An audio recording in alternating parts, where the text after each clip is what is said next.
Yep. Can you hear? Okay, great. I just want to say thank you so much for your stories. I think they're really powerful, and they all shape sort of your individual story about how you sort of find your identity. I wanted to say I was especially touched with when you were talking about your families and about that connection, about how you sort of were trying to find your place. My grandfather had passed away relatively recently, but him and my grandmother had their parents migrate from Italy.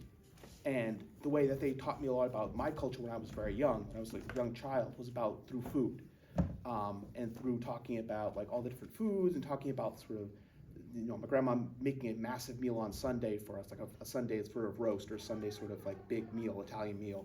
So I know you sort of touched on a little bit more. Could you touch a little bit more on like what really grounds you in your culture? I know for some it's food and family, for some it's music or like sort of learning about like how to sort of navigate the different sort of cultural things and cultural sort of trends, if that's okay, if that makes sense.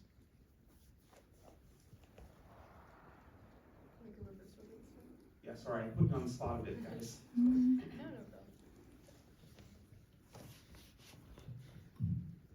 Yeah, food. Yeah, food is definitely what keeps me grounded.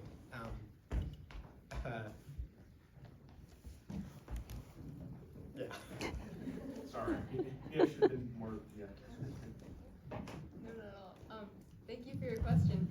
I didn't mention this before in my essay, but I would also agree and say food has been one of the biggest things that's been a constant throughout my life, throughout my childhood. My mom, well, I'm biased, but I think she makes the best Thai food all around, and I love being able to eat her home-cooked meals, getting to help. Something that has really connected me with my Thai culture, I think, is cooking in the kitchen with my mom, learning how she tosses in spices, she never measures, and she kind of just tells me, oh, add a bit of this, add some of that, she tastes it. So we've made together, we've made khao man kai, we've made khao soi, we've made lab, we've made so much, and just being able to do that and being able to learn what she's learned from her mom, who learned from her mom, really connects me back to my culture, and of course I get to enjoy the delicious food, which is an added bonus.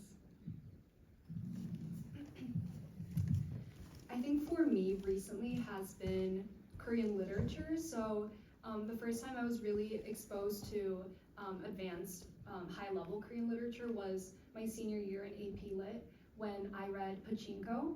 I read the English translation and I also watched the show.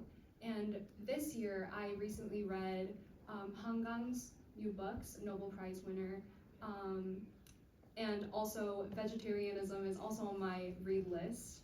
And I think it's great to be able to learn about my historical backgrounds and the history of Korea, such as like the Gwangju uprising or Japanese occupation and such, through something that I really enjoy doing, which is reading. I definitely agree. I think that in the past few years, we've been kind of forced to read like a bunch of literature from different countries and stuff, and a book that I read specifically that really stuck with me was Joy Luck Club. That was a really important book to my like kind of experience as a Chinese woman, and exploring different topics that you usually don't really have this like access point to through like English and stuff.